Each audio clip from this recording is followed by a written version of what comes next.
Assalamu alaikum everyone. Welcome back to your YouTube channel, The Knowledge Nest. I am super excited to welcome you to this brand new series, Grammar to Greatness, your complete guide to mastering English grammar for pressy, comprehension, essay writing, and even everyday confidence. Whether you are preparing for competitive exams or just want to improve your English, this course is for you. अक्सर लोग कहते हैं grammar boring है, समझ नहीं आती, लेकिन असल बात ये है ग्रामर आपकी राइटिंग स्पीकिंग दोनों को स्ट्रॉन्ग बनाती है. Grammar is not just about rules, it's about clarity, expression, and confidence. Without it, your pressy becomes confusing, your comprehension shaky, and your communication weak. अगर आप चाहते हैं कि आपका हर जुमला क्लियर हो, तो ग्रामर को दोस्त समझें, दुश्मन नहीं.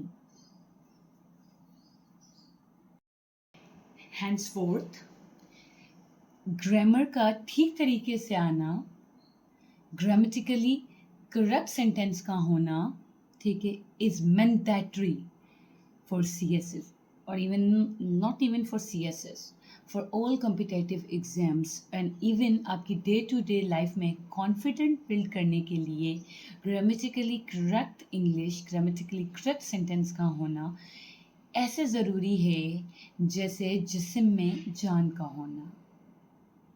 Hence, let me now walk you through the full outline of this course step by step.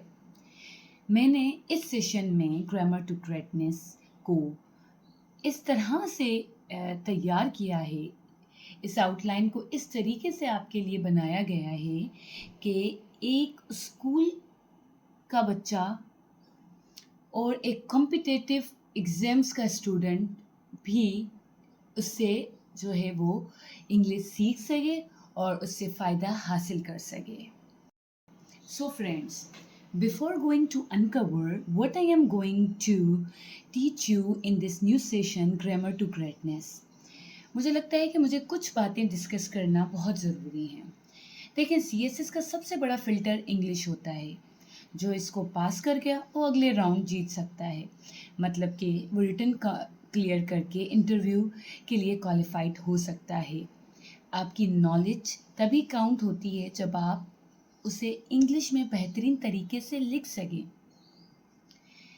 If you have a number of ideas but you are not good enough to jot down or write down on your paper, so वो waste होता है. ठीक है, तो English ऐसे और प्रेसी paper में high score करना सिर्फ ग्रामर और राइटिंग स्किल्स पर डिपेंड करता है, वरना ये कोई बहुत बड़ी रॉकेट साइंस नहीं है. इंग्लिश सिर्फ एक लैंग्वेज नहीं, सॉरी टू से, I know it is bitter truth, लेकिन इंग्लिश सिर्फ एक लैंग्वेज नहीं है बल्कि CSS का एक्सप्रेशन टूल है.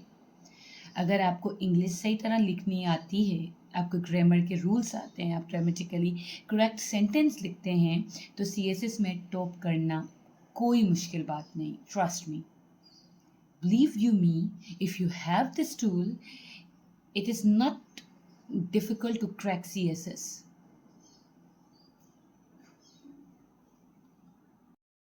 So friends, let's begin with the introduction of module 1. I named this module Grammar Foundation from Basic to Advanced. Okay, this module is actually consists of 8 lectures. यानी कि मैंने module 1 को 8 lectures में divide किया है. Basically हम इस module में एक्चुअली क्या पढ़ने जाएंगे, तो सबसे पहले हम ग्रामर की बुनियादी चीज़ों को सीखेंगे. ये मॉड्यूल उन लोगों के लिए तो बहुत ज़्यादा ज़रूरी है जिनकी बेसिक क्लियर नहीं है, और जिन लोगों की ग्रिप है बेसिक पे उनके लिए ये एक रिवीजन हो सकता है.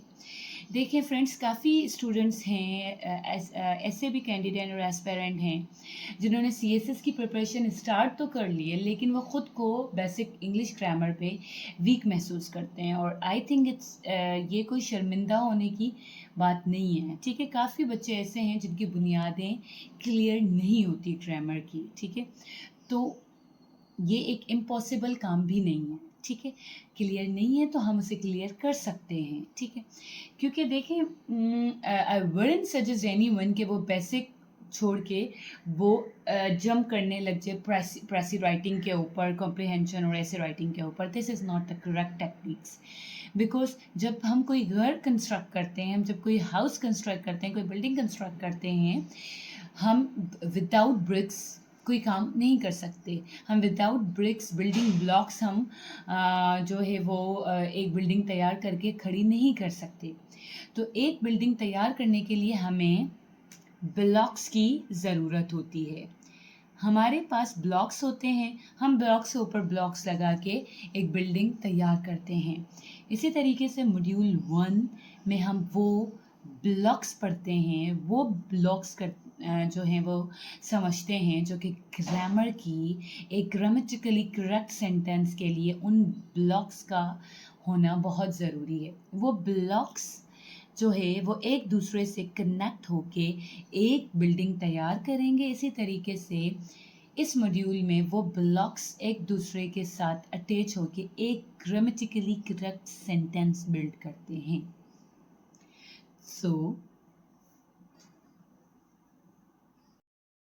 So in this module, we will cover the basic of grammar that most students either ignore or never properly learn. But believe you me, these are the roots of your entire English. So as I told you कि मैंने module 1 को जो है वो divide और design किया है 8 lectures में। तो हम इन तमाम 8 लेक्चर्स में व्हाट वी गोना कवर, जिन टॉपिक्स को हम कवर करने जा रहे हैं उसमें वो पार्ट्स ऑफ स्पीच हैं। पहला lecture parts of speech. Parts of speech क्या हैं?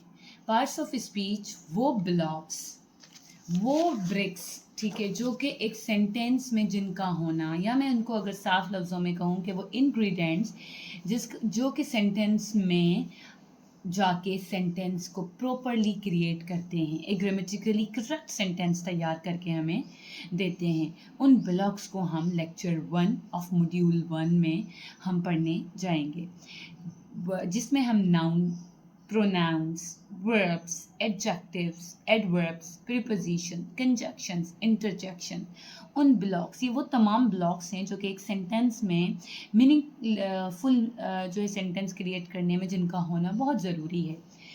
अच्छा, ये क्या है नाउन, क्या है प्रोनाउन, वर्ब्स, एडजेक्टिव्स, इसमें कंफ्यूज नहीं होना। जब हम इस मॉड्यूल का स्टार्टअप लेंगे तो फर्स्ट लेक्चर यहीं से हम स्टार्ट करेंगे, एंड इंशाल्लाह I will try my best कि मैं एक एक ब्लॉक को, एक एक स्पीच को जो है बहुत बेहतर से बेहतर आपको समझा सकूं, ठीक है। ये वो ग्रामर की बुनियादी चीज़ें हैं जिनका समझना इंतहाई ज़रूरी है। Without in parts of speech को हम एक करेक्ट ग्रामर का सेंटेंस हो ही नहीं सकता कि हम कंस्ट्रक्ट कर सकें, ठीक। देन हम लेक्चर 2 में सेंटेंस स्ट्रक्चर सीखेंगे, ठीक है। हमने पार्ट सीख लिए, यानी हमने नट्स, टूल्स हमें पता है, ठीक है। अब हमें उन्हें फिट करना है, ठीक जगह पे हमें उसे फिट करना है। तो हम लेक्चर 2 में उनकी फिटिंग यानी कि सेंटेंस स्ट्रक्चर, देखिए मैं आपको किस अंदाज में समझा रही हूँ। अब तो मुझे ख़ुद को फील होने लगा है कि मैं लाइक कोई मैकेनिक हूँ लेकिन चले, हम लेक्चर 2 में सेंटेंस स्ट्रक्चर को समझेंगे, यानी कि वो जो ब्लॉक्स, वो जो 8 to 9 ब्लॉक्स हमने यहाँ पढ़ने हैं, ठीक है, हमें लेक्चर 2 में उनको फिट करना है। फिट करके हमें एक सेंटेंस तैयार करना है, यानी कि लेक्चर 2 में हम सेंटेंस स्ट्रक्चर को सीखने जाएंगे, ठीक है, कि किस किस किस्म के जो है वो सेंटेंस होते हैं, टाइप्स ऑफ सेंटेंसेस क्या हैं, सिंपल सेंटेंस कैसे तैयार होता है, कॉम्प्लेक्स सेंटेंस कैसे तैयार होता है, कंपाउंड सेंटेंस कैसे तैयार होता है। डोंट कंफ्यूज, ये चीज़ें मैं आपको बता दूंगी कि कंपाउंड क्या है, कॉम्प्लेक्स क्या है, इसकी full clarity I will provide इंशाल्लाह।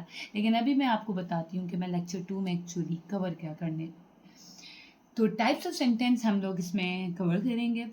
सेकेंड, इसमें हमने जो है वो सेंटेंस को पूरा तरीके से बिल्ड करना सीखना है लेक्चर 2 में. Then proceed to lecture 3.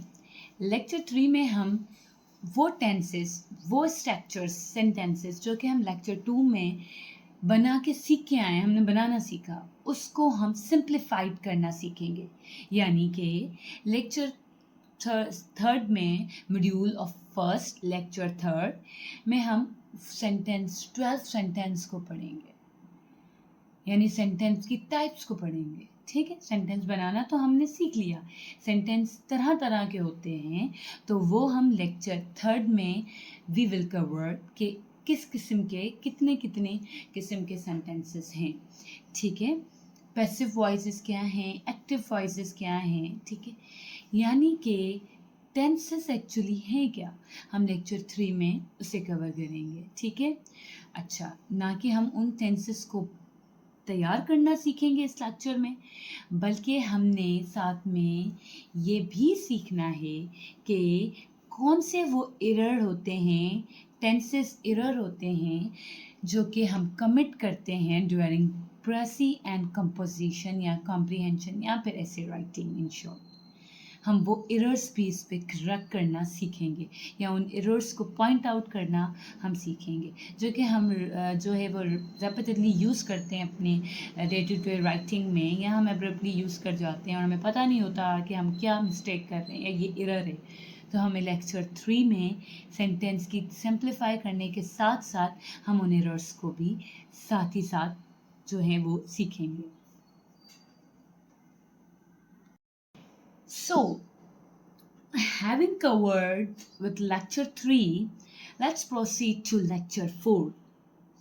Lecture 4, I named it Subject-Verb Agreement.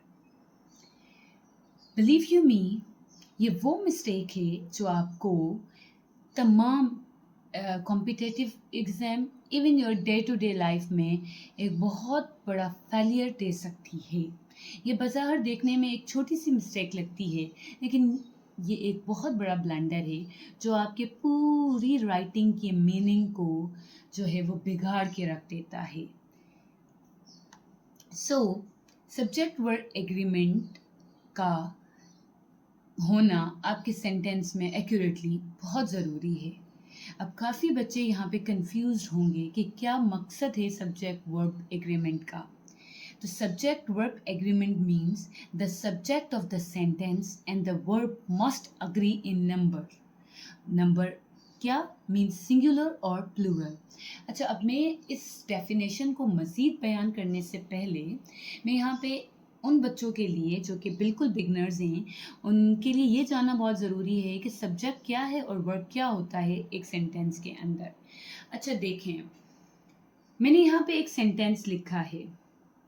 मैं आपको एक प्लेन पेपर्स पे भी इसको समझा देती हूँ पेमेंट के लिए. अच्छा देखें, मैं यहाँ एक सेंटेंस लिखती हूँ. He eats Apple. बहुत एक स्कूल लेवल का एक सेंटेंस लिखती हूँ, ठीक है, समझाने के लिए. अच्छा, यहाँ पे मैंने एक सेंटेंस लिखा, ठीक है, ये सेंटेंस ग्रामेटिकली करेक्ट है.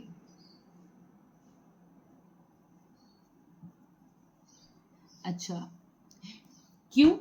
क्योंकि ये ग्रामेटिकली एग्री कर रहे हैं सब्जेक्ट और वर्ब. वर्ब क्या है, सब्जेक्ट क्या है, पहले ये देखते हैं.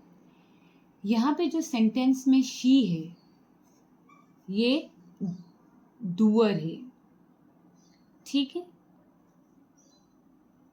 डूअर, वर्ब डूअर है, ये काम कर रहा है. शी, इसको कहते हैं हम सब्जेक्ट, जो कि एक सेंटेंस के अंदर, ठीक है, कोई वर्क करता है, कोई काम करता है. अच्छा, ये है ईट्स, ये क्या है, ये वर्ब है कि जो काम हो रहा है, ठीक है, जो काम हो रहा है, करने वाला जो काम कर रहा है हम उसको सब्जेक्ट कहते हैं, और जो काम हो रहा है उसको हम वर्ब कहते हैं. ठीक है, सही है। और ये ऑब्जेक्ट है जिसके ऊपर काम हो रहा है, ठीक है। यानी कि एक बंदा बंदी जो भी है, अली कहते हैं, कुछ भी कहते हैं, ये काम कर रहा है, वो सब्जेक्ट है। क्या काम कर रहा है? वो खा रहा है, वो ईट कर रहा है, ईट्स, ठीक है। किस क्या मतलब क्या चीज़ ईट कर रहा है? एप्पल। ये ऑब्जेक्ट है। अब आप यहाँ देखें, मैंने इसको ग्रामेटिकली करेक्ट क्यों कहा? क्योंकि यहाँ पे सब्जेक्ट वर्ब के साथ एग्रीमेंट कर रहा है, एग्री कर रहा है। क्यों? क्योंकि सब्जेक्ट शी है, सब्जेक्ट सिंगुलर है, ठीक है। क्या सिंगुलर सब्जेक्ट्स होते हैं और कौन से प्लूरल सब्जेक्ट्स होते हैं, ये मैं जब सब्जेक्ट का लेक्चर्स आपको करूंगी आपको पता लगेगा। लेकिन फिलहाल जानने के लिए ये ज़रूरी है कि शी एक सिंगुलर सब्जेक्ट है, ठीक है। और यहाँ जो वर्ब है ईट, ईट्स, ठीक है, ये सिंगुलर वर्ब है, ठीक है।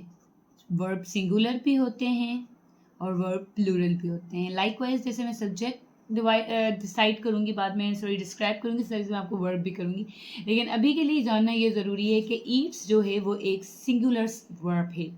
तो सिंगुलर सब्जेक्ट ने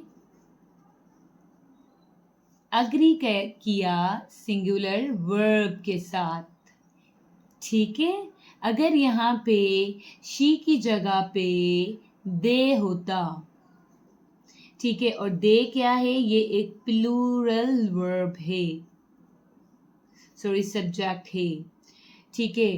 तो यहाँ पर प्लूरल सब्जेक्ट होता तो ये कभी भी एग्री नहीं करता ईट्स के साथ, नहीं करता। क्यों? क्योंकि ईट सिंगुलर वर्ब है। फिर यहाँ पे अगर ईट होता तब ये इससे अग्री करता। क्यों? क्योंकि ईट क्या है? जस्ट ईट विदाउट एस, ये प्लूरल वर्ब है। तो जब सब्जेक्ट सिंगुलर होगा तो वर्ब भी सिंगुलर होगा। अगर सब्जेक्ट प्लूरल होगा तो वर्ब भी प्लूरल होगा। यानी singular subject will always agree with singular verb and plural subject will always be agree and will only be agree with plural verb. इसको हम कहते हैं सब्जेक्ट वर्ब एग्रीमेंट। और ये वो रूल है जो कि एक ग्रामेटिकली करेक्ट सेंटेंस के लिए बहुत मैंडेटरी है। तो हम लेक्चर 4 में we will cover this singular plural verb agreement, ठीक है। तो इंशाल्लाह मैं आपको पूरा डिफाइन करूंगी कि what is singular subject, what is plural subject and what is singular verbs and what are plural verbs, ठीक है। सो ट्रिकी एग्जाम्पल्स भी हम करेंगे उसके साथ साथ, ठीक है। और कॉमन ट्रैप्स भी जो कि एग्जामिनर, ठीक है, जो है वो खुद से, ठीक है, आपको ट्रैप करने के लिए, आपको कंफ्यूज करने के लिए एमसीक्यूज में अक्सर वो पेशतर और काफ़ी टाइम सेंटेंस करेक्शन में आपको जो है वो खुद से दे देता है कंफ्यूज करने के लिए। तो उन एग्जाम्पल्स को हम So friends, hope you capture some sort of essence of subject verb agreement. Further जब मैं इस लेक्चर पे पहुंचूंगी तो इंशाल्लाह मैं आपको मज़ीद इसको क्लियर कर दूंगी। Okay, now proceed to lecture 5, ठीक है, of module 1 which I have given name modifier and sentence clarity. अच्छा फ्रेंड्स, ये एक छोटी सी ग्रामर की चीज़ है हम जो इस मॉड्यूल में सीखेंगे, जो अगर गलत हो तो पूरे सेंटेंस का मतलब उलट जाता है। सारा जो मतलब एक सेंटेंस का ना वो गिव अप हो जाता है, वो ख़त्म हो जाता है, ठीक है। अच्छा, मॉडिफायर को अगर मैं पहले मॉडिफायर की डेफिनेशन दे दूं कि क्या है मॉडिफायर, ठीक है। तो मॉडिफायर सेंटेंस में वो लफ्ज़ होता है या वो फ्रेज़ होता है या वो 2-3 लफ्ज़ से मिलके एक जो है वो एक चंक्स ऑफ वर्ड्स होते हैं, जो किसी चीज़ के बारे में ज़्यादा तफ़सील बताते हैं। मज़ीद हमें उस चीज़ के बारे में, वो चीज़ क्या है, वो सब्जेक्ट है, ठीक है? या ऑब्जेक्ट है या किसी भी चीज़ के लिए हमें जो है वो जो सब्जेक्ट और ऑब्जेक्ट है या वो जो एक्शन है, वर्ब है, उसकी मज़ीद तफ़सील को बयान करते हैं, ठीक है? जैसे कि कोई शख़्स फॉर एग्ज़ाम्पल सब्जेक्ट के बारे में कि वो कैसा है या अगर कोई काम हो रहा है तो वो कैसे हो रहा है, ठीक है? जिसके ऊपर काम हो रहा है वो कैसे हो रहा है, ठीक है? यानी मज़ीद वो हमें सब्जेक्ट और वर्ब विद ऑब्जेक्ट की तफ़सील बयान करने का जो नाम है वो मॉडिफ़ायर है, ठीक है? मैं इसकी आपको सिंपल अगर एक एग्ज़ाम्पल दे देती हूँ, ठीक है? इसको समझाने के लिए, ठीक है? जैसे मैंने यहाँ पे एक सेंटेंस लिखा, Ali is a hard working student, full stop, ठीक है? अच्छा, यहाँ पर अली जो है, जैसे मैंने आपको सब्जेक्ट और वर्ब एग्रीमेंट में समझाया था, ये सब्जेक्ट है, ठीक है?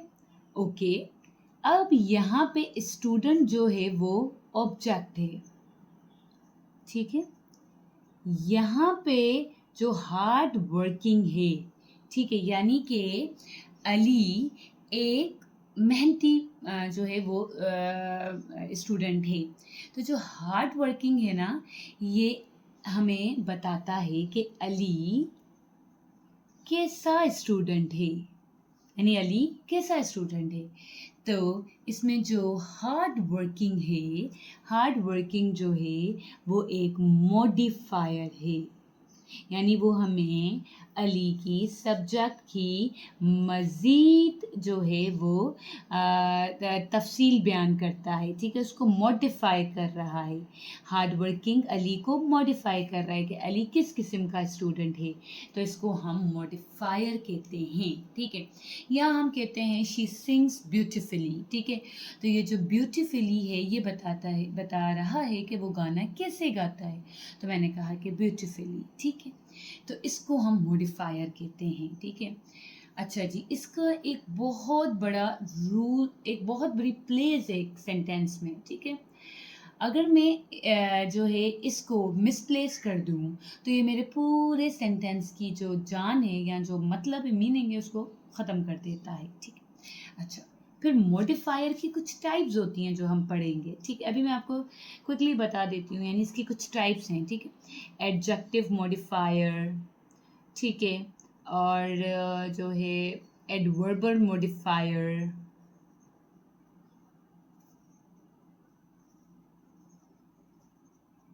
फ्रेज एस मॉडिफायर, ऐसे इसकी मल्टीपल टाइप हैं जो जब मैं इस टॉपिक को एक्सप्लेन करूँगी इस लेक्चर में तो आपको मैं मज़ीद इन डेप्थ उसको जो है वो स्टडी करवाऊँगी। अच्छा, जो मॉडिफायर होता है अगर ये मिसप्लेस होता है, ठीक है, किसी भी सेंटेंस में, ठीक है, और तो ये सेंटेंस के जो मीनिंग है उसको बिल्कुल चेंज कर देता है, ख़त्म कर देता है। वो हम लिखना कुछ और चाह रहे होते हैं, हमारे माइंड में कुछ और बात होती है, ठीक है, लेकिन वो जो है वो मतलब कोई और प्रोवाइड कर देता है जब हम इसको सेंटेंस को किसी गलत जगह पे लगा देते हैं, ठीक है? तो इसमें हम इन मॉडिफायर्स को पढ़ेंगे लेक्चर 5 में, ठीक है? लेक्चर 5 में हम इन मॉडिफायर्स को पढ़ेंगे कि क्या होता है मॉडिफायर, कितनी टाइप्स हैं इसकी, ठीक है, और ये सेंटेंस में क्लियरिटी कैसे क्रिएट करनी है, कहाँ इसको यूज़ करके क्लियर करना है, और साथ में हम वो मिस्टेक्स भी पढ़ेंगे, वो मिसप्लेस्ड भी सीखेंगे कि जो हम मॉडिफायर को मिसप्लेस करके जो एक सेंटेंस की मीनिंग को कंफ्यूज कर देते हैं, हम प्रसी की मीनिंग को कंफ्यूज कर देते हैं, हम कॉम्प्रिहेंशन की मीनिंग को कंफ्यूज कर देते हैं उसको गलत जगह पे इस्तेमाल करके या गलत तरीके से इस्तेमाल करके, ठीक है। तो उस सेंटेंस की क्लियरिटी को हम बिगाड़ देते हैं। तो लेक्चर 5 में हम पहले मॉडिफायर्स पढ़ेंगे, किस किस किस्म के मॉडिफायर होते हैं सेंटेंस में, वो कहाँ किस जगह यूज़ होते हैं और कैसे हम उसको मिसप्लेस करके डैंगलिंग मिस्टेक करते हैं। डैंगलिंग का मकसद होता है, डैंगलिंग मॉडिफायर, कि कोई चीज़ कोई चंक्स ऑफ वर्ड्स जहाँ लगाना था वहाँ नहीं लगा, कहीं और लगा दिया, ठीक है, तो इसकी जो मीनिंग थी वो ख़त्म हो गई, ठीक है।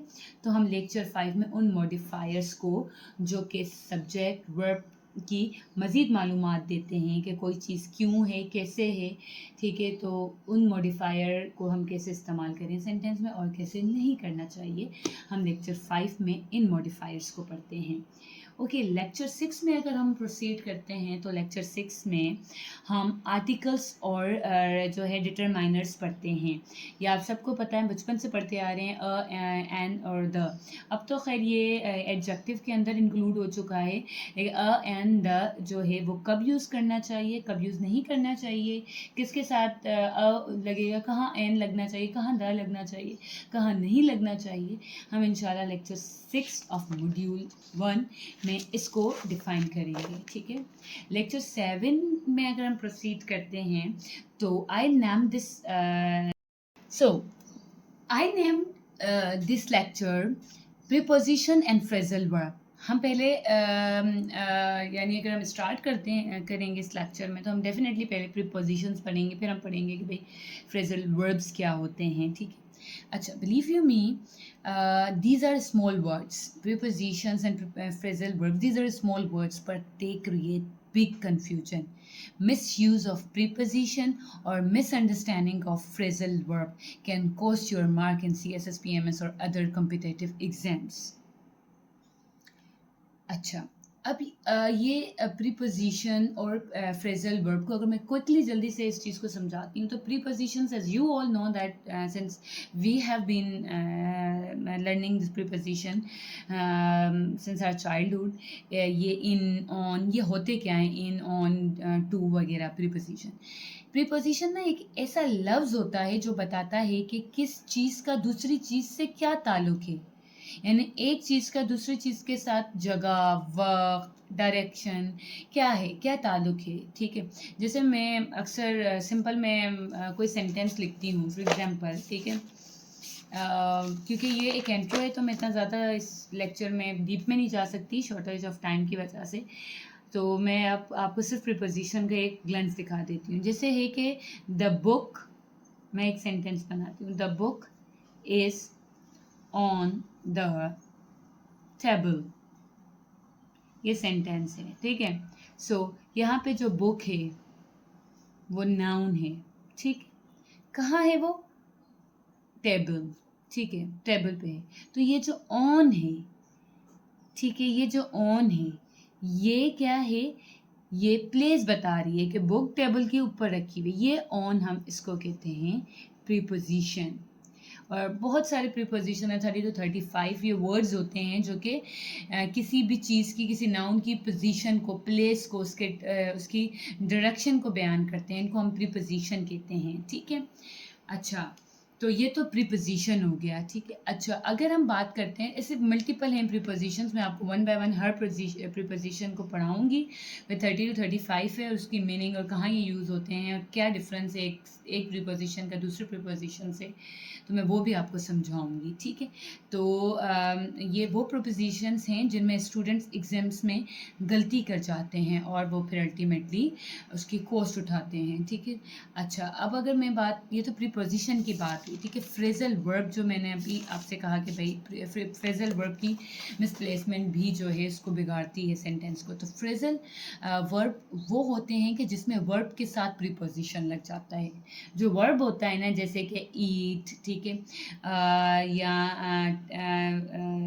राइज या रेज, ठीक है, या फिर कोई और वर्ब है, वर्ब जो भी है, रिजेक्ट है, एक्सेप्ट है, ठीक है, जो भी वर्ब होते हैं, जब वर्ब के साथ प्रीपोजिशन लग जाता है, यानी मैं कह देती हूँ फॉर एग्जांपल लुक एक वर्ब है, ठीक है, मैंने इसके साथ लगा दिया आफ्टर, ठीक है, ये हो गया जो है प्रीपोजिशन, ये हो गया वर्ब। अब आप बज़ाहिर देखेंगे तो लुक आफ्टर, आपको लग रहा है कि शायद इसका मतलब है कि देखो बाद में, नहीं, हालांकि इसकी कंप्लीटली मीनिंग ही कुछ और है, लुक आफ्टर।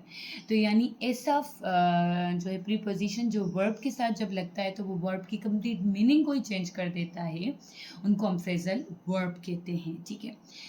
सो अगर इसको भी हम गलत सेंस में यूज़ करें फ्रेजल वर्ब्स को, तो भी सेंटेंस की मीनिंग ख़त्म हो जाती है, ठीक है। सो पास पेपर्स में अगर हम देखते हैं तो काफ़ी एमसीक्यूज़ में आ चुके हैं कि फ्रेजल वर्ब की मीनिंग बता दें, क्या मीनिंग है, या प्रीपोजिशन कौन सा जो है वो बेस्ट सूटेड होगा सेंटेंस में। तो इसमें हम इंशाल्लाह लेक्चर 7 में वो प्रीपोजिशन और वो फ्रेजल वर्ब को पढ़ेंगे, उनकी जो कॉमन फ्रेजल वर्ब्स हैं हम उनको पढ़ेंगे, उनको सेंटेंस में कहाँ यूज़ करना है, क्या बेस्ट प्लेस है उसकी, हम इसको ज़रा डिटेल में पढ़ेंगे। यहाँ के प्रीपोजिशन कैसे कंफ्यूज करती है सेंटेंस में, आपके सेंटेंस की मीनिंग को कैसे कंफ्यूज करती है, वो हम इसमें पढ़ेंगे। अच्छा, उसके बाद लेक्चर 8 में हम कंजक्शंस और क्लोजेस पढ़ेंगे, ठीक है। कंजक्शंस और क्लोजेस में कोऑर्डिनेटेड, सबऑर्डिनेटेड, यानी कि अगर मैं इसको नट शेल में क्लोज कर अगर मैं कहूँ तो हम इसमें क्लोज की टाइप्स पढ़ेंगे, ठीक है, और उन क्लोज का क्या जो है वो एक रोल होता है सेंटेंस के अंदर, क्लोजेस क्या होते हैं, ठीक है, सेंटेंस क्या होता है, ठीक है, और फ्रेज क्या होती है, क्लोज क्या होती है, इनका डिफरेंस मैं इस लेक्चर में आपको ज़रूर बताऊंगी। यानी ये एक type of chunks of words हैं, फ्रेज भी चंक्स ऑफ वर्ड्स हैं, लेकिन क्लोज और फ्रेज में बहुत फ़र्क है। फ्रेज जो होता है वो कंप्लीट मीनिंग नहीं देता, जबकि क्लोज एक सेंटेंस होता है जो कि कंप्लीट मीनिंग देता है। मेरे ख्याल से ऊपर एक डिटेल में एक लेक्चर होगा, तो लेक्चर 8 में हम क्लोजेस को इंशाल्लाह कवर करेंगे मॉड्यूल 1 के।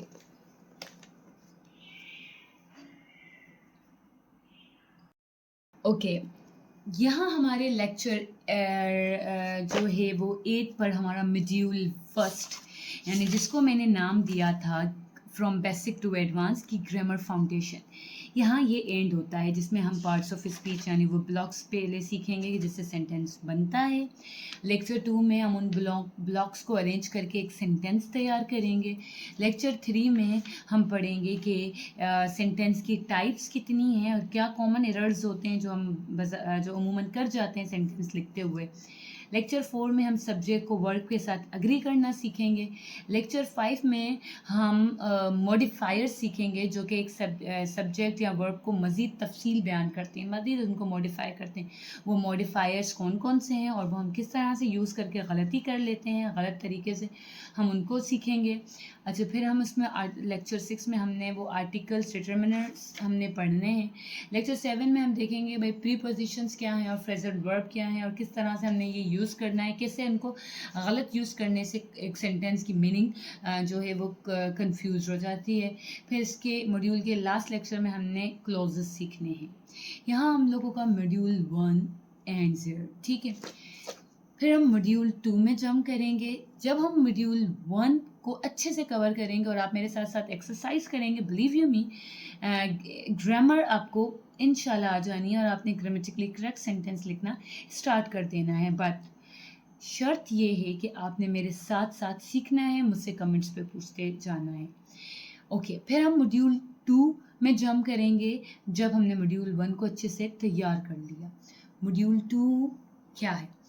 This module is designed to help you identify, understand and correct grammar mistake, just like that appears in CSS PMS और जितने भी competitive exams होते हैं या हम normally भी जो exams देते हैं, इस मॉड्यूल का मकसद है कि आपको ग्रामर की वो मिस्टेक सिखाना जो एग्ज़ाम में डायरेक्टली पूछी जाती हैं और हम उसे कंफ्यूज हो जाते हैं, हम उसे सॉल्व नहीं कर पाते। यानी कि अगर हम मॉड्यूल 2 की बात करें, ठीक है, तो ये 4 लेक्चर्स के ऊपर हमने अगर इसको डिस्ट्रीब्यूट करते हैं, ठीक है, यानी हम रॉन्ग सेंटेंस यूजेस समझेंगे कि हम जो लिख लेते हैं, ठीक है, सेंटेंसेस को, उसमें हम गलती क्या करते हैं, रॉन्ग सेंटेंस यूजेज को हम इसमें पढ़ेंगे, ठीक है। हम इसमें पढ़ेंगे कि हम सिंगुलर और प्लूरल की कन्फ्यूजन कैसे करते हैं, हम वो भी पढ़ेंगे, ठीक है। अच्छा, हम पढ़ेंगे कि हम प्रोनाउन को किस तरीके से गलत यूज़ करते हैं, ठीक है। अच्छा, हम जो है वो कंफ्यूजिंग वर्ब्स यूज़ कैसे करते हैं, हम कंफ्यूज कर देते हैं ऐसे वर्ब्स यूज़ करके अपने सेंटेंसेस को, जो कि नहीं करने चाहिए। यानी कि मॉड्यूल 2 में, ठीक है, हम सेंटेंस की एरर करेक्शन करेंगे। और ये आपको भी पता है कि सीएसएस में सेंटेंस करेक्शन का एक अलग से क्वेश्चन आता है। तो हम देखेंगे कि भाई सेंटेंस करेक्ट कैसे होता है, या सेंटेंस में कौन से एरर होते हैं जो अमूमन हमें ठीक लगते हैं लेकिन होते वो गलत हैं। हम उन सेंटेंस को इम्प्रूव करना इस मॉड्यूल में सीखेंगे, ठीक है। जितनी भी सेंटेंस से रिलेटेड एम्बिग्युइटी है, हम कोशिश करेंगे उसको हम रिजॉल्व करें। और साथ साथ हम इस मॉड्यूल में सीएसएस पीएमएस या बाकी जो एग्ज़ाम हैं, या यूपीएससी में भी जो एग्ज़ाम बेस्ड एक्सप्लेनेशन है या क्वेश्चंस हैं, हम उनको करेक्शन करेंगे लाइव सेशन में ही, क्लास में ही।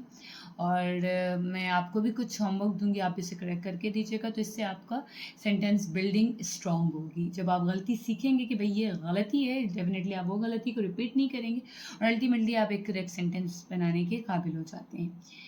ओके, लेक्चर 10 है मॉड्यूल 2 का, यानी कि है तो ये मॉड्यूल 2 का सेकंड लेक्चर, लेकिन अगर हम लेक्चर्स की इसमें देखें तो ये लेक्चर 10 है। लेक्चर 10 में हम सेंटेंस करेक्शन की प्रैक्टिस करेंगे, ठीक है।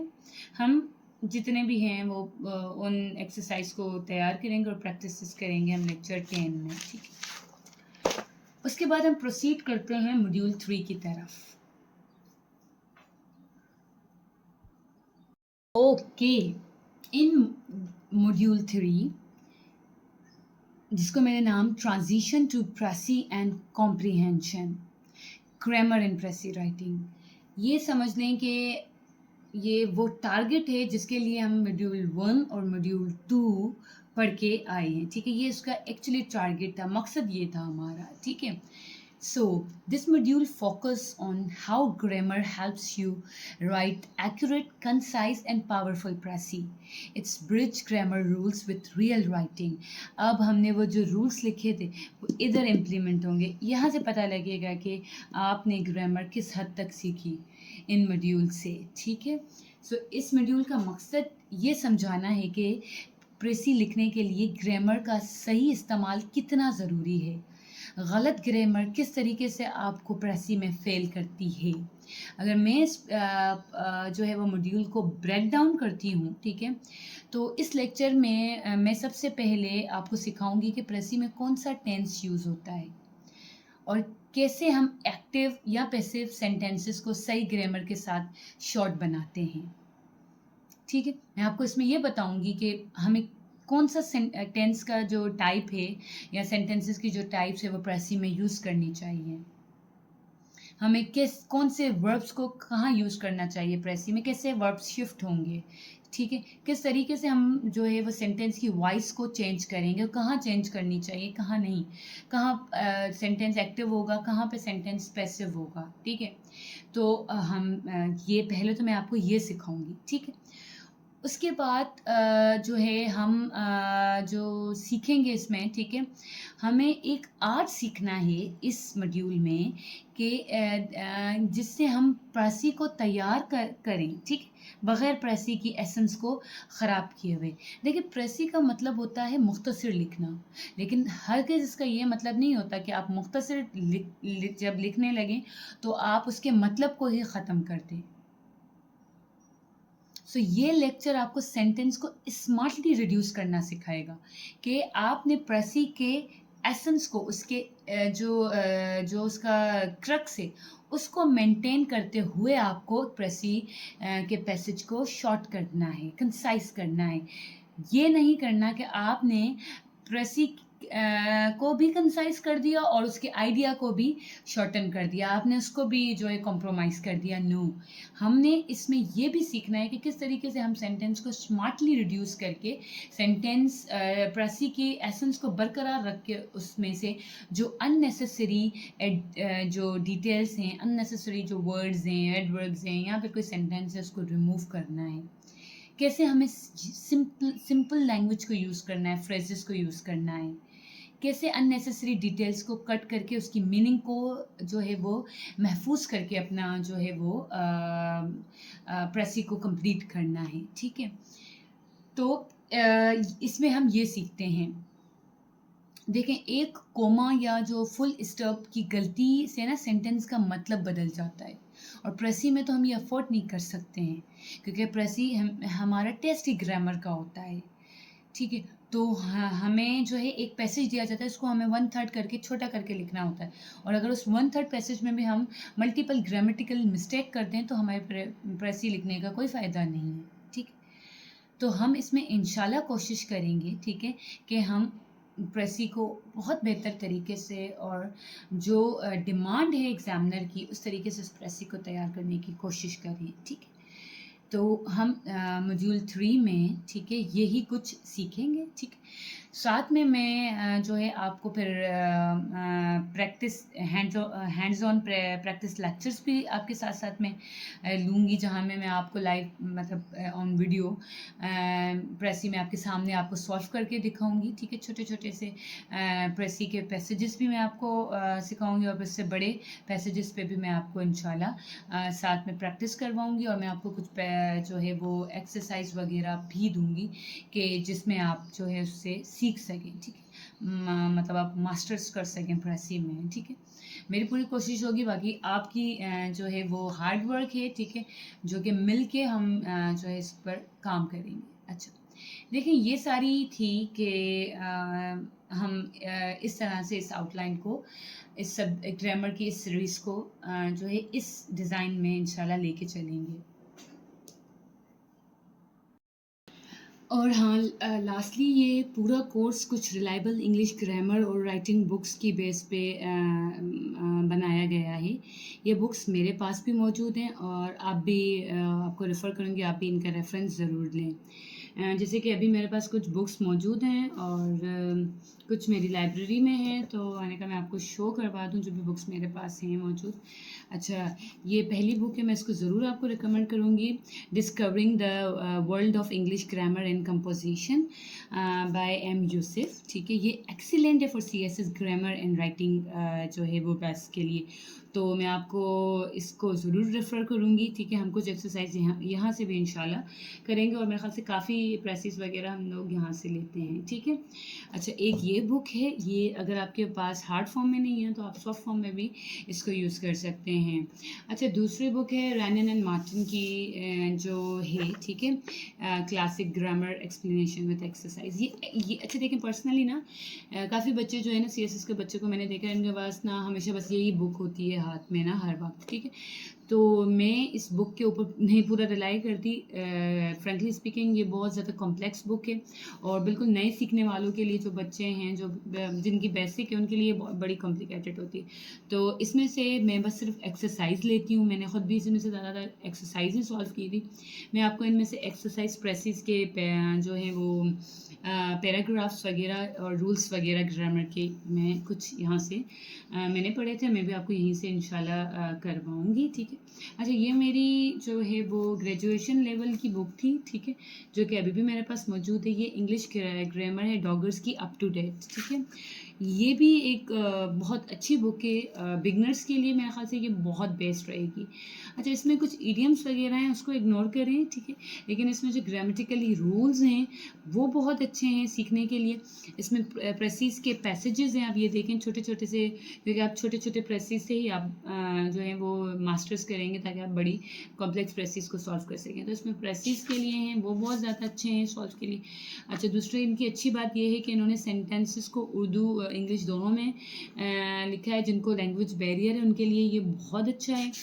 अच्छा, दूसरा इसमें प्रीपोजिशंस बहुत अच्छे से समझाए हुए हैं एक एक वर्ड को, तो इसको मैं बहुत रिकमेंड करूँगी, स्पेशली फॉर प्रेसी राइटिंग की प्रैक्टिस के लिए, ग्रामेटिकल रूल्स के लिए। अच्छा, कुछ और बुक्स भी हैं, ठीक है, जिनकी मेरे पास सॉफ्ट फॉर्म में मौजूद हैं, जैसे कि exploring the world of English by Syed Saadat Ali Shah. उसमें आपको ग्रामर के रूल्स बहुत अच्छे, सेंटेंस करेक्शंस आपको बहुत अच्छी मिल जाती हैं उसमें। आपको उसमें ये सबसे बड़ी वोकैबुलरीज में से बहुत अच्छे से आपको मिल जाती है, जो आपके वोकैब्स बहुत ज़्यादा ज़रूरी हैं, जो वर्ड्स हैं वोकैब्स के, ठीक है, तो उसमें आपको वर्ड की बैंक मिल जाती है, तो वो बुक उसके लिए बहुत ज़्यादा अच्छी है।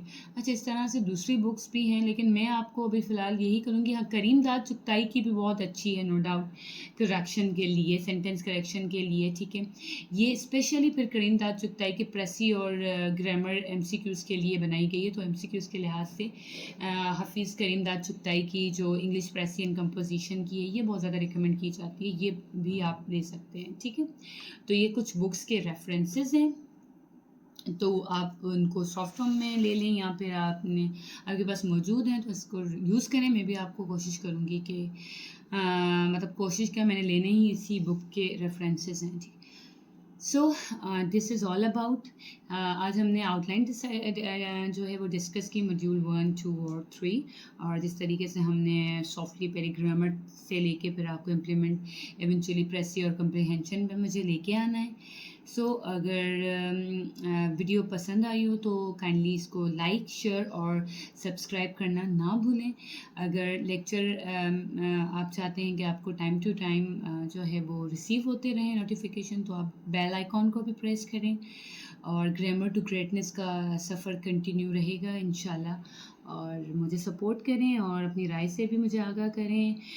इफ़ यू फील दैट मैं कहीं जो है वो वीक हूँ, या मुझे कोई चीज़ अपनी वीडियो में या लेक्चर में इम्प्रूव करनी चाहिए, आप मुझे ज़रूर सजेस्ट करें। मैं आपकी सजेशन जो है मेरे लिए बहुत वैल्यूएबल है। एंड इंशाल्लाह हम फिर नेक्स्ट वीडियो से अपना जो है वो फर्स्ट मॉड्यूल स्टार्ट करेंगे। तो बस दुआओं में याद करें, और खुश रहें, और अल्लाह ताला आपको कामयाबी अता फ़रमाए। चलें, अल्लाह हाफ़िज़।